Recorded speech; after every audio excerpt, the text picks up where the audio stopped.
Agaknya memainkan opini, penggiringan opini mulai dilakukan persis seperti apa yang dibayangkan kaum New Mind, bahwa belum tentu pemilu 2024 Pilpres diadakan, mulai terasa gaungnya. Ada ketua DPD meminta perpanjangan 2 tahun jabatan presiden. Kemudian ada Peter Gonta juga mulai mendengungkan dengan mengatakan kalau dana KPU belum turun, ada baiknya untuk masyarakat yang membutuhkan demi mengatasi krisis pangan seperti yang dikatakan Lanyala ketua DPD. Lalu di Solo, pemuda yang bergabung dalam sebuah muktamar, ada yang adu jotos yang katanya mereka ini pengusaha. Baru kita semua tahu bahwa ternyata cara dapat uangnya adalah dengan unjuk kekuatan, dengan adu jotos. Makanya kebawa-bawa kebiasaan dagang tersebut yang berciri injek kaki, sikut-sikutan, membuat kita semua tersadar bahwa untuk cari uang di negara Wakanda memang tidak pakai jurus yang diajarkan para pendahulu, orang-orang bijak berbisnis dalam buku sejarah bisnis dunia, atau seperti yang dicontohkan para sahabat Nabi atau para pengusaha level dunia, yaitu dengan kolaborasi, dengan kesantunan. Namun cari uangnya adalah dengan menjelekkan kompetitor,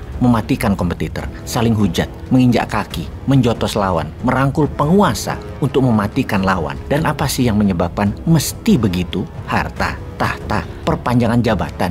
Nggak usah berantem lah. Lihat aja yang mau memperpanjang jabatan. Tidak pakai menjelekkan lawan, tetapi memberitahu masyarakat dengan anggun, dengan membangun narasi yang benar. Misalnya membangun wacana biaya 120 triliun rupiah untuk biaya penyelenggaraan pemilu itu nanti sangat mahal. Sudah, nanti aja 2-3 tahun lagi. Tunggu ekonomi kuat, tunggu ekonomi Indonesia stabil, dan siap orang-orang yang dikader yang akan meneruskan kebijakan membangun dengan berbasis foreign direct investment ini. Lebih siap lagi. Plus lawannya harus dibikin tidak berkutik dulu, dibatasi geraknya.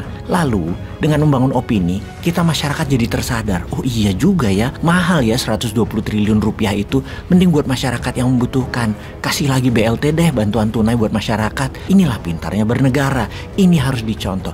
Jangan jotos-jotosan, tidak elok itu, tidak anggun, tidak wibawa. Jangan kayak Bosman. Bosman itu orang Jawa, tapi mungkin karena lama di Sumatera, lama di Kalimantan, jadi kurang Jawa, tidak terlalu Jawa, tidak jaga wibawa. Yang benar itu jaga wibawa, terlihat harus merakyat dan peduli rakyat. Pastikan tidak pernah melempar batu langsung, pinjem tangan orang, pinjem mulut orang. Lah kalau mulut sendiri ya nggak wibawa dong. Harus berkesan dari orang lain, dari bawah, memenuhi permintaan dari bawah. Dan yang mengatakan harus orang-orang yang punya pengaruh di bawahnya, atau influencer di sosial media juga boleh misalnya. Jadi yang di atas selalu bersih, mirip dulu di zaman Pak Harto. Tiap 5 tahun maka petinggi di sekeliling yang mengatakan atas permintaan rakyat, Bapak Soeharto diminta diperpanjang jabatannya 5 tahun lagi. Nggih, dia menjawab manut. Pemimpin ya manut rakyat, ya toh. Itu bener loh. Kita jangan jadi bangsa yang cemen, meninggalkan masalah besar di ujung jabatan. Kita itu harus pantang mundur. Kalau ekonomi misalnya 2023 atau 2024 belangsak, pantang mundur, harus diselesaikan. Jangan sampai tinggal gelanggang nyolong pelayu. Harus terus dan harus diselesaikan. Menambah 2-3 tahun lagi salah satu bentuk kejantanan pemimpin dan para pejabat yang bertanggung jawab. Jantan semua. Jangan sampai meniru bangsa Inggris. Baru terlambat ke parlemen 1 menit, menterinya mengundurkan diri. Baru buat kebijakan yang membuat rekening APBN kosong 45 hari, baru menjabat mundur. Cemen. Juga bangsa Jepang, baru anak buahnya korupsi, pejabat tertinggi mundur. Pejabat ditraktir, makan malam dengan pengusaha. Di Tokyo, dikecam masyarakat, besoknya pejabatnya mundur. Apaan tuh? Bener deh, kirain negara-negara seperti Inggris, Jepang yang sudah modern itu lebih sempurna bernegaranya, lebih jago pejabatnya. Ternyata jauh. Pada nggak ada nyalinya, mundur dari tanggung jawab terseringnya. Ternyata cemen banget mental pejabatnya, hanya karena malu lalu mengundurkan diri. Cupu banget dah. Harus belajar dari negara Wakanda yang pantang mundur. Kalau ada hal yang memalukan, salahin dulu pihak lain. Atau kalau nggak, pakai ilmu cicak, lakukan potong buntut. Potong buntut itu yang dipotong anak buah lu. Kan banyak anak buah lu. Cari yang mau lu buang dan bilang mereka yang salah. Dan mereka tanggung jawab. Potong tuh kepala dinas olahraganya Tokyo misalnya, atau kapolseknya Tokyo. Kalau lu dituduh makan duit olimpiade, bisa dibuang semuanya, jangan langsung ngundurin diri, mutasi aja langsung anak buah yang salah tadi. Kalau menjadi pejabat, pertama-tama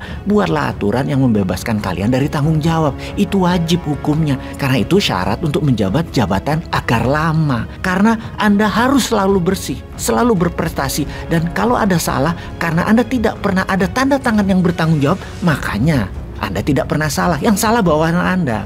Yang kedua, orang yang tidak setuju dengan kalian, jangan kasih tempat bersuara di wilayah kerja kalian. Kalian harus pastikan semua orang berada di jajaran kalian adalah orang kalian. Tidak ada tempat strategis buat orang yang tidak sefaham, walaupun pintar dan terbukti berhasil metodenya. Harus tidak ada prestasinya dan berada di luaran pengambil keputusan, setidaknya secara mayoritas adalah semua pendukung kalian. Sekali lagi, kalian bisa bikin apapun, karena kalian kan pemegang otoritas tertinggi. Jadi jangan gara-gara malu doang langsung mengundurkan diri. Hal itu tidak boleh terjadi. Di Wakanda hal itu tidak ada. Pejabat tidak akan pernah salah. Jadi tidak pernah ada yang malu selama menjabat. Jangan gara-gara malu kalian mengundurkan diri, sehingga jabatan-jabatan lain yang kalian incer jadi tidak pernah tercapai, hilang masa depan kalian hanya gara-gara malu. Jangan sampai hal itu terjadi. Kalian harus ubah dan atur semua untuk kepentingan kalian. Ingat, kalian pemegang jabatan otoritas tertinggi. Semua bisa dikondisikan. Kalau ingat Inggris, hanya istana dan big bandnya doang yang keren. Atau kalau kebayang Jepang, hanya elektroniknya doang yang kalian keren. Kalau mental pejabatnya mah dibanding sama Wakanda jauh. Berani dah dilawan. Paham ya? Sekarang sahabat, ayo dukung penghematan dana negara yang sudah semakin terbatas, semakin tipis. Mending untuk rakyat langsung yang membutuhkan. 2-3 tahun lagi aja pemilunya.